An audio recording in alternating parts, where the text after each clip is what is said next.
요 며칠 새 소변에 거품이 좀 많이 나와서 병원에 갔는데 난데없이 콩팥 기능이 10%밖에 안 남았습니다. 지금 당장 혈액투석 준비하셔야 됩니다. 이런 얘기를 할 수 있습니다. 자, 이런 혈액투석을 선고받았을 때 그 충격, 그리고 혈액투석을 직접 할 때의 그 스트레스, 이게 암 선고를 받았을 때의 충격과 맞먹는다. 그리고 가족 한 명을 잃은 것과 맞먹는 충격이라는 그런 보고가 있습니다. 그 정도로 이 말기 신부전이 된다는 거는 엄청난 고통일 수 있거든요. 거기에 만약에 그분이 혈압 당뇨를 방치했다가 그런 얘기를 듣는다면 그 죄책감이나 후회가 폭풍처럼 밀려오겠죠. 그래서 자, 그렇게 되기 전에 콩팥 기능이 다해갈 때 초기에 나타날 수 있는 증상들이 뭔지, 그렇게 되기 전에 미리 병원에 가봐야 되는 그 신호가 뭔지 오늘 설명드리도록 할게요. 네, 안녕하세요. 온도가내과 의사입니다. 자, 만성 콩팥병이 왜 생기는가? 우리가 생각하면 떠오르는 그게 바로 정답입니다. 바로 70%가 그냥 혈압 당뇨 때문에 생깁니다. 우리가 고혈압도 증상이 없고 당뇨도 사실은 증상이 없는데 그 합병증으로 우리가 투석할 때까지 역시 또 증상이 없을 수 있다는 거죠. 그래서 혈압 당뇨를 침묵의 살인자라고 하는 건데, 지금까지 설명드린 것처럼 이 만성 신부전, 만성 콩팥병의 증상이 상당히 진행할 때까지 생각보다 그렇게 많지 않습니다. 그래서 심지어 2기, 3기 이럴 때도 증상이 없고 5기, 말기는 또 5기랑 다르거든요. 이제 말기까지 가야지 이제 아까 말한 대로 이제 증상이 나타날 수가 있는데, 이게 이런 양상이 우리가 암이랑 굉장히 비슷합니다. 암이랑 똑같은데, 정말 다행인 거는 우리가 암은 그게 의심이 돼서 검사를 하러 가도 사실은 뭐가 상당히 복잡해요. 근데 다행인 거는 이 만성 콩팥병은 지금 이 영상 끄고 문 열어가지고 집 앞에 보이는 아무 동네 병원이나 가셔도 피검사, 소형검사 띡 뽑고 그냥 빠르면 2시간, 늦어도 하루 안에는 대부분 결과가 나옵니다. 정말 그냥 간단하게 현재 내 콩팥 기능을 확인할 수 있다는 거죠. 그래서 정말 이 콩팥이야말로 있을 때 잘해라는 노래가 어울리는 장기라고 할 수 있습니다. 왜냐? 중간중간에 검사도 너무 쉽게 할 수 있고 원인도 사실은 그냥 혈압 당뇨만 잘 관리해도 70%를 막을 수가 있거든요. 자, 그래서 그 만성 콩팥병의 초기 증상, 콩팥이 보내는 마지막 신호, 정답 바로 보여드릴게요. 자, 만성 콩팥병의 아주 특징적인 중요한 3가지 증상이 있고 그 다음 중요한 또 3가지 증상이 있을 수가 있어요. 그리고 마지막으로 또 닥터 딩뇨 제가 드리는 하나의 꿀팁을 또 준비했습니다. 그래서 3가지, 1가지 이렇게 개념을 처음에 잡으시면 되고, 요 만성 콩팥병의 초기 증상으로 가장 중요한 3가지, 거품료, 부종, 혈압 상승입니다. 여기서 거품료부터 보도록 할게요. 자, 거품료는 제 지난 영상 거품료, 당뇨, 단백뇨 요 2가지 영상 보시면 다 나옵니다. 그냥 요 2가지 보시면 되는데, 오늘 이 시간에 요거를 그냥 간단하게 정리하면 우리 콩팥이 이제 피를 거르는 정수기 같은 역할을 하고 그 정수기 필터가 혈압이나 당뇨로 인해서 거름망이 이렇게 손상이 됩니다. 그래서 원래는 이제 노폐물만 걸러져야 되고 요 피 안에 있는 콩고기, 알부민은 걸러지면 안 되는데 요게 이제 거름망이 손상되면서 소변으로 막 콩고기, 단백질이 줄줄 떠내려가는 게 바로 단백뇨라고 설명을 드렸어요. 그래서 우리가 거품이 나면 요게 물론 이제 요당이 나오거나 요 염증이 생기거나 이럴 때 나올 수도 있지만 제일 치명적으로는 단백뇨일 수도 있다는 거죠. 그래서 피검사, 소변검사를 했는데 피검사에는 크레아티닌 정상이지만 소변검사부터 단백뇨가 슬슬 초기에 나올 수 있거든요. 그래서 어떻게 보면 말기 신부전 혈액투석으로 가는 가장 초기 증상은 거품뇨라고 할 수 있어요. 물론 거품뇨가 전부 다 단백뇨는 아니지만 제가 지난 시간에 누누이 설명드렸지만 거품뇨가 나오면 고민할 거 없이 집 앞에 아무 병원이나 소변검사 받으러 가시면 됩니다. 소변검사가 피검사보다 훨씬 간단합니다. 정말 그 소변검사도 이제 정밀한 것도 있지만 이제 간이검사 같은 경우에는 진짜 5분, 10분이면 나오거든요. 자, 5분, 10분이면 나오는 검사를 왜 안 하겠습니까? 소변검사 가격 300원입니다. 여러분. 물론 남자분 같은 경우에 낙차 때문에 생기는 거품 이런 것들이 헷갈릴 수 있기 때문에 이제 우리가 시간을 보라고 합니다. 그게 1분 안에 안 깔았는다 그러면 거품료를 의심할 수 있다고 말은 하지만 거품이 빨리 꺼지든 늦게 꺼지든 뭐 양이 많든 적든 고민할 필요 없다는 거야. 그냥 무조건 거품이 나서 걱정되면 이 영상 끄시고 문 열고 집 앞에 또는 내 회사 앞에 보이는 아무 개인 병원이나 가셔서 소변검사 그냥 하시면 됩니다.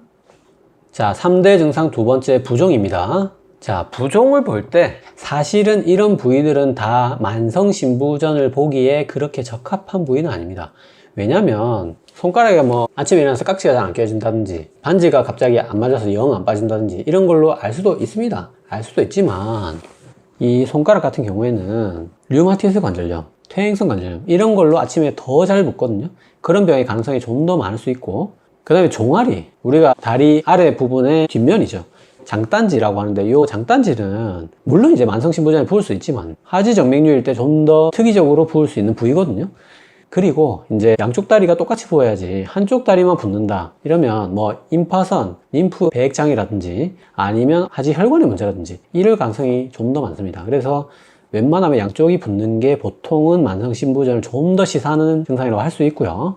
그래서 자, 우리가 어디를 봐야 되냐? 그러면 가장 좋은 게 이제 정강이하고 체중입니다. 자, 이 두 가지를 오늘 영상 보시는 분들은 반드시 기억하세요. 그래서 우리가 정강이는 어디냐? 그 무에타이 할 때 단련하는 그 촛대뼈 있잖아요. 촛대뼈. 다리 앞부분. 그 정강이랑 그 다음에 요 발목, 복사뼈라고 하는데 요 두 부위는 연부조직 거의 없어서 우리가 아무리 비만한 분이라도 웬만하면 이제 뼈가 만져지는 부위예요. 근데 여기에 이제 부종이 차면 부으면서 물렁물렁해져서 이제 누르면 손가락이 들어간다는 거죠. 이제 여기를 아침에 자고 일어나서 제일 많이 부으니까 아침에 정강이나 복사뼈를 눌러서 푹푹 들어간다. 요거는 이제 거의 확실한 부종이고 만성신부전을 초기에 의심할 수 있는 강력한 증상이라는 겁니다. 자, 그 다음에 체중은 뭐냐? 체중 우리가 이제 가장 정확하게 재는 방법이 아침에 일어나서 화장실만 갔다 와서 속옷만 입고 내지는 뭐 환자복만 입고 재는 거를 이제 내 정확한 체중이라고 보는데, 이거를 이제 매일 재는데 내가 많이 먹어서 뭐 살이 찔 상황이 아닌데 한 달에 1kg씩 계속 조금씩 늘어나는 거예요. 요게 이제 뭐 물론 이제 살이 찐 걸 수도 있지만 만성신부전 초기에 몸이 점점 부으면서 이제 체중이 늘 수 있다는 겁니다. 그래서 지금 말씀드린 대로 사실 뭐 눈꺼풀이 됐든 정강이가 됐든 부종이 보이는데 이게 뭐 그 전날에 짜게 먹고 자서 하루 정도 일시적으로 부을 수는 있습니다. 근데 방금 체중에 설명드린 것처럼 한 달, 두 달 이렇게 뭔가 모르게 은근히 조금씩 늘어난다는 거죠, 부종이. 요게 만성콩팥병에서 다리가 붓는 이유는 뭐 이런 여러 가지 원리가 있지만 특히 초기에는 단백뇨 때문에 단백질이 부족해지면서 잘 붓습니다. 그래서 아까 본 대로 이제 정강이가 푹푹 들어간다 이러면 이제 꼭 만성신부전이 아니더라도 뭐 신부전이나 강경변이나 이런 예사병이 아닐 가능성이 많거든요. 그래서 이런 분들은 빨리 병원에 검사 받으러 오셔야 됩니다. 자, 3대 증상 마지막 세 번째 혈압 상승입니다. 자, 우리가 아까 고혈압이 만성신부전, 만성콩팥병의 원인이라고 했는데 요게 요거를 일으키기도 하지만 요게 나타났을 때 요 증상으로 또 요게 나타날 수 있다는 거죠. 그래서 요렇게 이제 고혈압이 있는 사람이 만성신부전이 생기면서 콩팥이 손상돼서 또 요 손상된 게 또 혈압을 올릴 수 있다는 거죠. 그래서 요게 이제 뱅뱅뱅뱅 돈다는 겁니다. 이렇게 악순환으로 진입을 할 수 있고, 이제 보통 어떤 경우냐면 우리가 고혈압이 있어가지고 약을 먹고 혈압이 120, 80으로 잘 조절되다가 어느 날부터 뭐 한 달 전부터 갑자기 160으로 혈압이 쫙 올라서 조절이 전혀 안 된다. 이런 분들은 이제 뭔가 콩팥에 문제가 생겼을 수 있겠다, 이런 가능성이 있다는 거죠. 이제 그런 분들 굉장히 많습니다. 그래서 이제 거품류, 부종, 혈압 상승 요 세 가지는 특히 이제 콩팥병을 의심할 수 있는 굉장히 특징적인, 특이적인 3대 증상이 되겠고, 특히 초기에 또 많이 나타나고요. 그 다음 중요한 요 세 가지는 뭐냐면 이제 피로감, 가려움 이런 것들이 이제 분명히 만성 콩팥병의 초기 증상이 맞아요. 초기에 잘 나타납니다. 나타나는데 이게 나타났다고 해서 특별히 또 콩팥병을 의심할 만한 그런 증상은 아니라는 거죠. 그래서 이거에서 이거는 가능하지만 이거라고 해서 이거일 보장은 없다는 거죠. 가능성이 좀 많이 떨어진다. 요거는 사실 나타나면 요거일 가능성이 굉장히 높은데, 물론 아닐 수도 있지만 요거는 너무 아닐 가능성이 많다는 거죠. 하지만 분명히 이것도 만성 콩팥병이 있다면 초기에 많이 나타나는 증상은 맞습니다. 그래서 우리가 그런 거를 비특이적이라고 합니다, 의학용어로. 그래서 요 두 개는 이제 너무 비특이적이라는 거죠. 그래서 이제 요 증상들은 특별히 이제 요런 게 있을 때 요런 게 나타나면 더더욱 의심할 수 있다는 거예요. 그러니까 예를 들어서 뭐 최근에 혈압이 점점 오르는데 요즘에 또 부쩍 가렵다 이러면 이제 강력히 의심할 수 있다는 거죠. 그리고 이제 피로감에서 특별히 이제 입맛 없음도 동반이 가능합니다.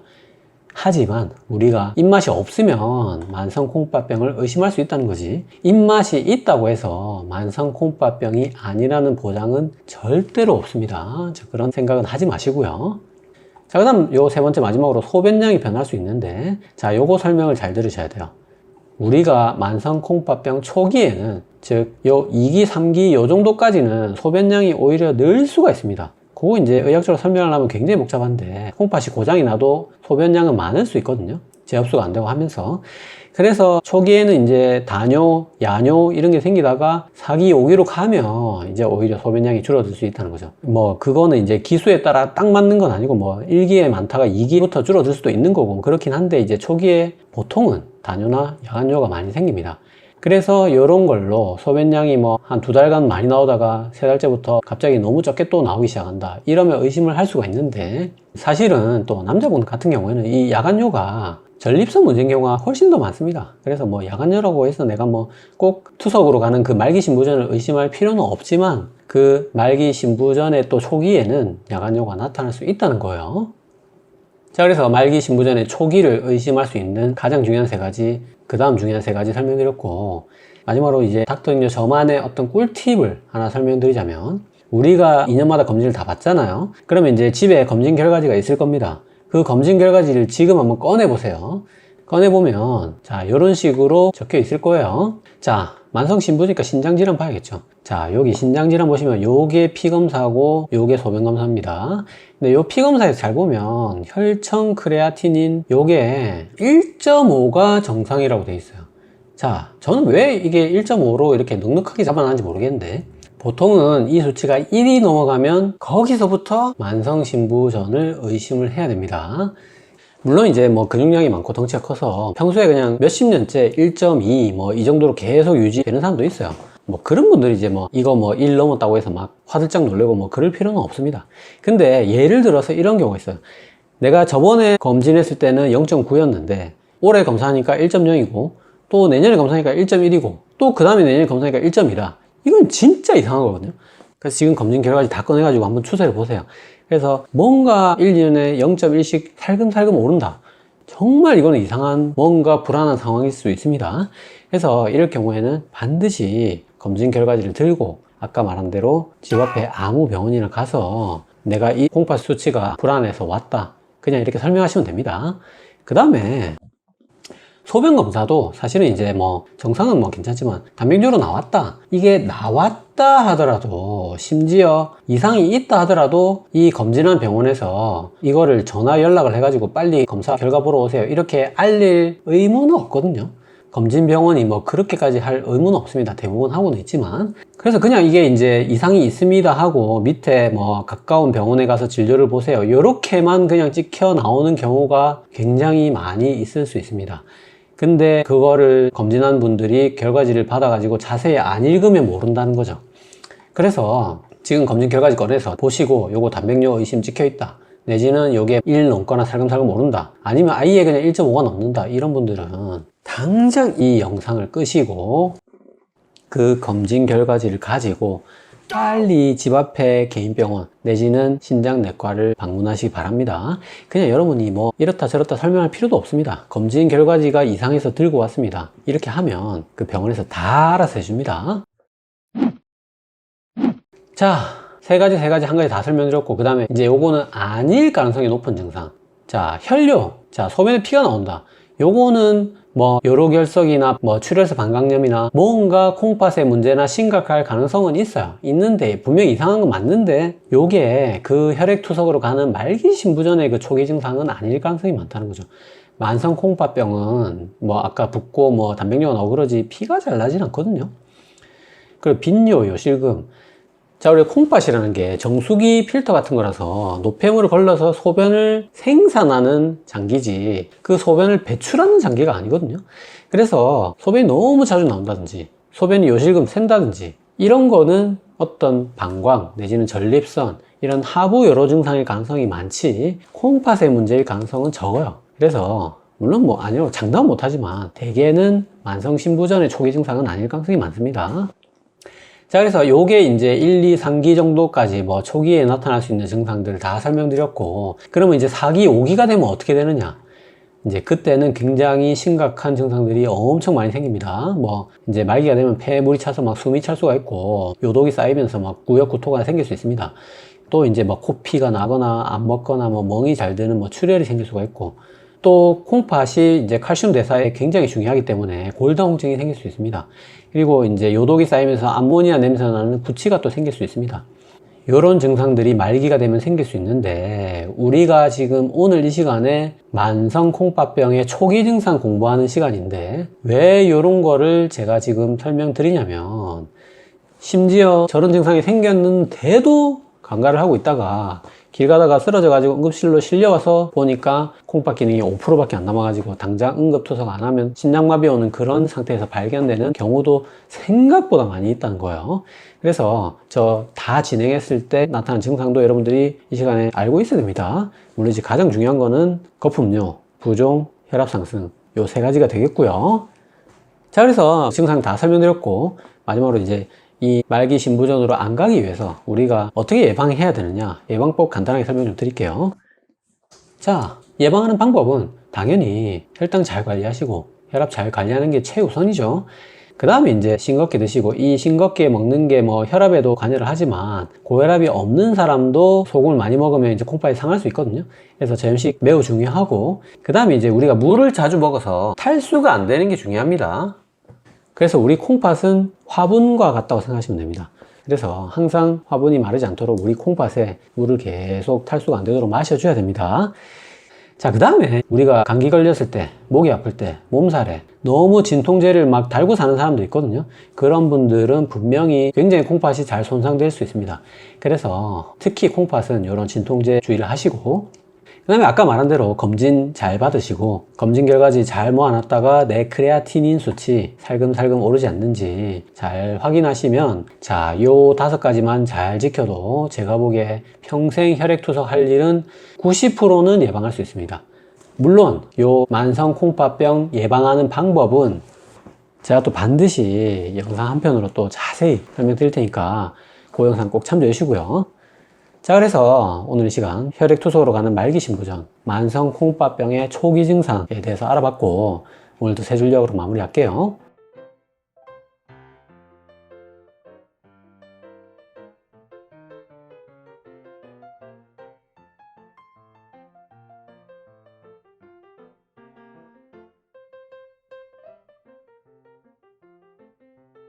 자, 오늘 영상 도움이 되셨나요? 도움이 되셨다면 구독은 여기, 관련 영상은 여기 봐주세요.